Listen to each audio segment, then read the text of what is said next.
Cerita diawali dengan sen di sebuah rumah sakit yang memperlihatkan seorang dokter muda yang dimarahi oleh dokter seniornya karena menolak melakukan pembedahan terhadap pasien yang baru saja datang dengan alasan dia belum memakai sarung tangan. Sen pun berganti dengan memperlihatkan seorang wanita muda yang tak lain adalah sang dokter muda tadi yang tiba-tiba terbangun karena mimpi buruknya tadi.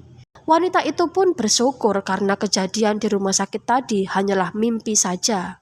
Kali ini wanita muda itu berada di sebuah tempat spa dan seorang wanita yang berwajah sama dengan dokter senior di mimpinya tadi bersiap untuk memijatnya. Wanita muda itu menanyakan harga pijatan itu yang ternyata sebesar 1.200.000 won. Wanita itu berterus terang bahwa dia tidak mempunyai uang. Terpaksa wanita pelayan spa itu mengambil paksa ginjal wanita muda itu. Dia nyalakan gergajinya dan juga musik pengiringnya. Wanita muda itu meronta-ronta.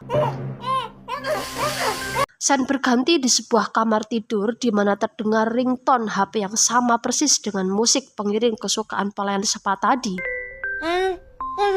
Seorang wanita muda tiba-tiba terbangun karena suara ringtone HP itu. Dan kejadian tadi ternyata hanya mimpi dari seorang wanita muda yang bernama Oh Ye Yong, karena di hari itu dia harus menemui petugas bank yang masuk dalam mimpinya sebagai seorang dokter senior dan petugas pijat spa yang akan mengambil ginjalnya. Petugas bank itu menjelaskan bahwa saat ini Oh Ye Yong mempunyai hutang sebesar 50 juta won. Dia bisa memperpanjang masa pembayaran dengan menyerahkan surat pajak atau surat keterangan bekerja. Sayangnya, Oh Ye Yong tak memiliki dua-duanya karena memang saat ini dia sedang tidak bekerja. Petugas bank itu sambil tersenyum kembali menjelaskan bahwa jika Oh Ye Yong tidak menyerahkan surat keterangan kerjanya, pihak bank akan menyita seluruh asetnya. Kata-kata ini tampaknya membuat Oh Ye Yong berpikir kembali. Keesokan harinya terlihat Oh Ye Yong bersiap untuk berangkat bekerja. Kakaknya, Ju Yong, mengantarkannya sampai ke depan rumah sakit Jongnam-yeolje. Ia mengingatkannya bahwa dia harus bekerja sebagai dokter di rumah sakit itu karena hanya tempat itulah yang mau menerimanya dan agar bisa melunasi hutangnya, dia harus bertahan di sana setidaknya selama 1 tahun. Oh Ye Yong sendiri tampak sangat berat untuk kembali bekerja di rumah sakit itu, tempat magangnya dulu. Tapi karena kakaknya terus memaksa, dia pun dengan berat hati masuk ke dalamnya. Ketika memasuki lift, Dr. Do Won, dokter senior Oh Ye Yong, sengaja berlari menghampirinya. Dia terlihat senang melihat Oh Ye Yong. Sebaliknya, Oh Ye Yong terlihat muak melihat kemunculannya. Oh Ye Yong berkata untuk berpura-pura tidak mengenalnya saja. Oh Ye Yong kini sudah memakai seragam rumah sakit dan dia pun segera bergabung dengan ketiga teman dokter residen tahun pertama lainnya. Tak berapa lama kemudian 3 orang dokter senior memasuki ruangan dokter residen tahun pertama. Satu di antaranya yang juga penanggung jawab utama dokter residen baru adalah Dr. Kutowan. Sementara 2 lainnya adalah Dr. Ki En Mi dan Dr. Cha Tae. Perkenalan dokter residen baru pun dimulai. Pertama adalah Dr. Kim Sabi, dokter lulusan terbaik di alma maternya dan juga pernah meraih nilai UAN tertinggi. Kedua adalah Dr. Pyo Nam Kyung yang ternyata satu SMA dengan Oh Ye Yong, tapi sayangnya Oh Ye Yong tidak dapat mengingatnya. Ketiga adalah Dr. Oh Ye Yong, dia pernah magang di rumah sakit Jongnam-yeolje sebelumnya tapi belum selesai sudah melarikan diri kemudian dipindahkan ke rumah sakit lokal. Dan yang terakhir adalah Dr. Jae-il. Dia mengaku pernah menjadi anggota K-pop terkenal, tapi anehnya tidak ada yang mengenalnya. Dia tidak terlalu pintar tapi dia sangat rajin. Setelah perkenalan selesai, keempat dokter residen baru itu pun segera menuju pos mereka masing-masing. Dr. Kim Sabi dan Dr. Jae-il ditempatkan di bangsal. Nam Kyung terlihat sedikit sebal dengan sikap acuh Oh Ye Yong. Ketika dia tahu bahwa hari ini Oh Ye Yong ditugaskan di ruang operasi bersama Dr. Seo, dia pun menggunakan kesempatan ini untuk menakut-nakuti Oh Ye Yong. Dia katakan bahwa Dr. Seo adalah dokter yang sangat cerewet yang tidak mentolerir kesalahan sedikit apapun hingga dia dijuluki nenek sihir. Di ruang operasi, Oh Ye Yong terlihat sudah memakai perlengkapan operasi lengkap, tapi dia merasa aneh karena tiba-tiba penglihatannya terasa kabur. Dr. Seo pun tiba dan ketika dia melihat Oh Ye Yong, dia sangat menyayangkan kenapa di hari pertamanya Oh Ye Yong harus bertemu dengannya yang terkenal dengan sebutan nenek sihir. Dan yang membuat Oh Ye Yong salah tingkah dan terlihat bodoh adalah penglihatan kaburnya ternyata disebabkan karena dia lupa melepas plastik penutup kacamatanya, dan yang mengingatkannya justru Dokter Seo. Operasi pun dimulai. Dokter Seo meminta Dokter Oh untuk fokus. Tak ada yang bisa dilakukan oleh Oh Ye Yong selama operasi berlangsung selain hanya melihat bagaimana Dokter Seo melakukan operasi sesar. Dia terlihat begitu tegang hingga tak terasa sepanjang operasi berlangsung kedua tangannya terus terangkat. Dia baru menurunkan tangannya ketika Dokter Towon mengingatkannya. Di ruang ganti, Nam Kyung tak sengaja mendengar obrolan dua staf rumah sakit yang membicarakan kesialan Oh Ye Yong di ruang operasi. Dia tersenyum tipis mengetahui rival SMA-nya itu kesusahan. Tapi ternyata guys, Nam Kyung juga tak kalah kesusahannya di hari pertamanya. Dia begitu heboh ketika menangani pasien yang akan melahirkan. Saking hebohnya, Sabi sampai bengong melihatnya. Dokter Sabi sendiri dengan gayanya yang seperti robot AI tampak tak menemui kesusahan melaksanakan tugas pertamanya untuk mendapatkan tanda tangan pasien agar bersedia dioperasi. Sementara Dokter Jail tampak belum bisa move on dengan masa lalunya sebagai idola K-pop. Ketika seorang perawat memintanya mengecek data pasien, dia malah salah tanggap mengira perawat itu meminta tanda tangannya. Kesalahan belum sampai di sini, seorang pasien mengeluh padanya dan dia menebak pasien itu terkena disleksi aorta. Dia laporkan hasil analisa dan kesimpulannya itu pada Dokter Cha. Mengetahui pasiennya ada di hadapan Dokter Jail, Dokter Cha langsung membentaknya karena jelas hal itu tidak mungkin. Dokter Cha benar-benar dibuat kesal oleh ulah Jail. Saking rajinnya, Jail berulang kali menelepon Dokter Cha dan berulang kali pula dia melakukan kesalahan analisa. Sementara itu, Oh Ye Yong kembali mengikuti operasi yang dipimpin Dokter Seo. Terlihat Dokter Seo tengah menjahit luka sayatan pasien. Tiba waktunya benang bedah dipotong.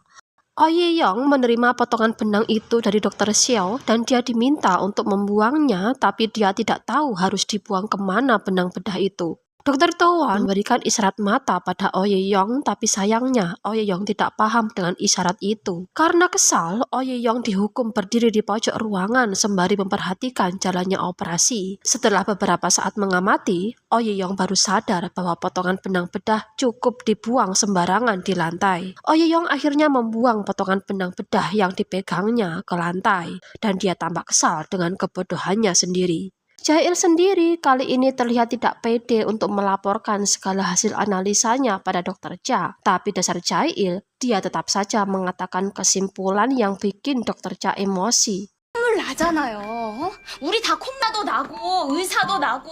Sementara itu, Nam Kyung lagi-lagi terlihat heboh dalam menangani pasien yang akan melahirkan. Sabi terlihat masih tidak mempunyai masalah dalam melaksanakan tugasnya untuk meminta tanda tangan pasien, dan hal ini dia banggakan pada Jail. Sabi terlihat tengah menghadapi seorang pasien penderita kanker. Tapi tidak seperti sebelumnya, kali ini pasien itu menolak menandatangani surat yang diajukan Sabi. Terlebih, Sabi tidak bisa memberikan jawaban yang menyejukkan ketika pasien itu bertanya kenapa harus dia yang terkena kanker padahal dia menjalani kehidupan yang baik dan sehat. Hari pertama telah usai. Oh Ye Yong terlihat sudah berganti pakaian dan bersiap menaiki lift. Tak disangka ketika lift terbuka, Towon sudah berada di dalamnya. Ternyata mereka tinggal satu rumah guys, bersama dengan kakaknya dan kakak iparnya. Ketika makan malam, Oh Ye Yong baru tahu bahwa berkat Towon lah dia bisa masuk rumah sakit Jongno Yulje. Bukannya berterima kasih, dia terlihat tidak suka dengan apa yang dilakukan Towon ini. Belum selesai makan, Towon menerima panggilan telepon dari rumah sakit yang memintanya bertugas. Towon segera menyudahi makannya dan bergegas kembali ke rumah sakit. Juyong pun heran dengan kerja Towon yang makan pun hampir tidak sempat. Oh Ye Yong segera menimpali bahwa menjadi dokter bukanlah pekerjaan yang menyenangkan. Mendengar ini, dia hampir saja ditampol oleh kakaknya. Memasuki hari kedua, Oh Ye Yong terlihat berada di meja dokter jaga. Tak berapa lama, seorang perawat memanggilnya untuk mengecek kondisi seorang pasien. Sebenarnya dia ogah-ogahan, tapi bagaimana lagi, hanya dia yang ada. Dia temui pasien itu dan memeriksanya. Tanpa diduga, pasien itu memberikannya sebuah catatan yang memintanya untuk tidak mengatakan pada suaminya bahwa saat ini merupakan persalinannya yang kedua. Tak lama kemudian, suami pasien datang dan menanyakan kondisi istrinya. Ouyong sempat sedikit bingung memberikan penjelasan pada suami pasien itu. Tapi karena terpaksa, dia pun bisa memberikan penjelasan yang baik tanpa membuka rahasia pasien tersebut. Di ruang residen tahun pertama, terlihat Ouyong dan ketiga dokter residen baru lainnya menikmati roti pemberian suami pasien yang diperiksa Ouyong tadi. Belum selesai menikmati roti itu, Nam Kyung menerima panggilan agar kembali bertugas. Begitu juga dengan Jae-il dan Ouyong. Sementara Sabi masih sibuk mencari jawaban di bukunya tentang bagaimana membujuk pasien agar mau dioperasi. Setelah sekian lama membolak-balik bukunya, akhirnya dia menemukan jawabannya. Ouyong yang kembali mendapat tugas untuk memeriksa pasien Dr. Xiao. Selama pemeriksaan, pasien itu terlihat santai dan sama sekali tidak kesakitan. Tiba-tiba Ouyong berteriak kaget hingga membuat perawat di sampingnya turut kaget. Berdasarkan pemeriksaannya, pasien ini sudah mengalami pembukaan 4 cm, yang artinya dia harus segera dibawa ke meja operasi. Ouyong segera memanggil Dr. Xiao. Tapi setelah Dr. Xiao memeriksa pasien itu, pembukaannya ternyata masih 2 cm. Ouyong hanya bisa berdiri pasrah di pojok mendengarkan segala ocehan Dr. Xiao. Kali ini Dr. Xiao benar-benar marah dengan kesalahan yang dibuat oleh Ouyong. Dr. Xiao menomin Dr. Towan dan memarahinya karena tidak becus dalam membimbing dokter residen barunya. Ouyong yang melihat dari kejauhan merasa sangat bersalah. Dr. Towan sendiri tidak sempat melihat Ouyong yang melihatnya di balik pintu karena tak lama kemudian dia mendapat panggilan untuk menyelesaikan masalah pasien Dr. Sabi. Di balik pintu, Sabi melihat Dr. Towan bisa dengan luas berkomunikasi dengan pasiennya. Dia duduk di sebelahnya, memberikan tisu pada pasien itu untuk menyeka air matanya. Sabi pun mengurungkan niatnya untuk menemui pasiennya dan memilih menunggu di luar kamar. Tak berapa lama, Dr. Towan pun keluar kamar. Sabi segera mengejar Dr. Towan. Dia berkata bahwa apa yang dilakukan Dr. Towan tadi semuanya tertulis di dalam bukunya. Dr. Towan sendiri tidak tahu kalau apa yang dilakukannya ada pada buku. Tak lupa Sabi menanyakan apakah Dr. Towan berhasil mendapatkan tanda tangan pasiennya. Sambil tersenyum sumringah, Dr. Towan menyerahkan surat persetujuan operasi yang sudah ditandatangani oleh pasien tadi. Sabi bukannya senang, dia malah terlihat kecewa karena surat itu bukan tertulis atas namanya. Mendengar kata-kata Sabi, raut wajah Dr. Towan langsung berubah serius. Dia menasihati Sabi bahwa ini adalah rumah sakit. Yang diutamakan adalah kepentingan pasien, bukan berkompetisi siapa yang lebih unggul. Mendengar ini, Sabi hanya bisa terdiam, sementara Dr. Towan melangkah pergi.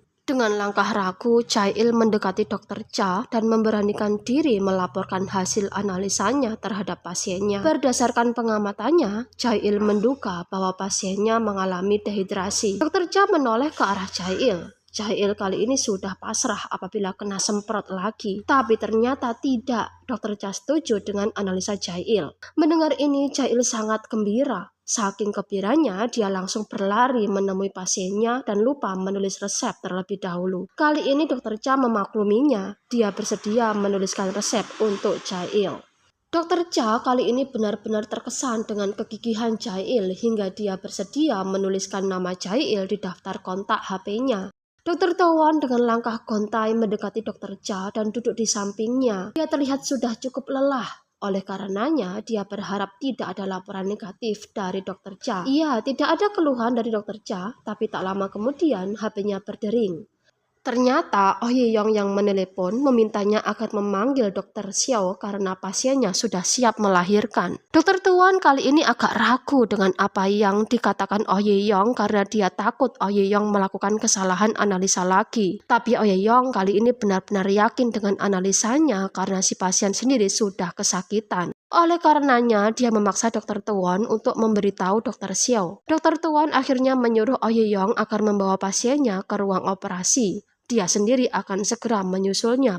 Oh Ye Yong berusaha menenangkan pasiennya dan pasien itu pun segera dilarikan ke ruang operasi. Di tengah perjalanan tiba-tiba Oh Ye Yong meminta berhenti dan segera dipasangkan sarung tangan. Ia dengan sangat terpaksa Oh Ye Yong memberanikan diri untuk membantu persalinan pasiennya dan dia berhasil. Seorang bayi mungil berhasil dikeluarkannya. Dokter Tuan yang datang dengan berlari-lari tergopoh-gopoh kaget melihat Oh Ye Yong sudah menggendong bayi di tangannya. Dia pun segera mendekatinya dan membantu memotong tali pusar si bayi. Dokter Xiao sendiri datang dengan sangat terlambat kali ini. Seusai menjahit luka robekan pasien, Dokter Xiao langsung menemui Oh Ye Yong. Kembali dia marahi Oh Ye Yong. Oh Ye Yong sendiri mengakui kesalahannya. Dia pun meminta maaf atas kesalahan analisanya dan tidak memperhatikan perkembangan pasien. Meski marah, Dokter Xiao sempat senyum sedikit karena bagaimanapun juga Oh Ye Yong sudah membantu persalinan pasien tadi dengan sangat baik. Di ruang residen tahun pertama, ketika hendak bersiap pulang, ketika teman Oh Ye Yong menyerubunginya menanyakan tentang persalinan pertamanya. Tapi dasar Oh Ye Yong tak satupun pertanyaan yang ditanggapinya dan dengan cueknya dia segera pulang. Di hari ketiga terlihat Oh Ye Yong berangkat ke rumah sakit dengan berlari. Kakaknya yang melihatnya sungguh merasa keheranan dengan tingkah adiknya yang tidak biasa ini. Namun dia berharap Oh Ye Yong benar-benar bisa menjadi seorang dokter seperti adik iparnya, Dokter Tewon. Oh Ye Yong sendiri laki-laki harus bertugas di ruang operasi. Tapi kali ini dia tidak bersama dengan Dokter Xiao, tapi dengan Dokter Myong. Dokter Myong sudah mendengar tindakan heroik Oh Ye Yong yang melakukan persalinan cepat di lorong rumah sakit. Untuk merayakan persalinan pertama Oh Ye Yong ini, Dokter Myong memberikan kesempatan pada Oh Ye Yong untuk menyelesaikan jahitannya. Tapi anehnya, Oh Ye Yong menolak. Mendengar penolakan Oh Ye Yong ini, seketika semua yang ada di ruang operasi itu terdiam, sembari memandang ke arah Oh Ye Yong. Oh Ye Yong sendiri tak tahu kenapa semua memandangnya. Dia merasa tak ada masalah dengan kata-katanya. Suasana baru mencair ketika dokter lainnya menawarkan diri untuk menyelesaikan jahitan Dokter Myong. Dokter Myong pun bergegas keluar ruang operasi. Dia tampaknya sebal karena tawarannya ditolak oleh seorang dokter residen baru. Ketika perawat yang mendampinginya operasi tadi sudah keluar ruangan, dia bertanya nama dokter residen baru yang mendampinginya tadi. Perawat itu pun menjawab bahwa nama dari dokter residen tahun pertama itu adalah Oh Ye Yong. Apa ya kira-kira yang akan dilakukan Dokter Myong ini? Ikuti lanjutan drama Korea ini hanya di channel Rani Muntasari. Jangan lupa subscribe, like, dan komen agar channel ini bisa berkembang. Bye-bye.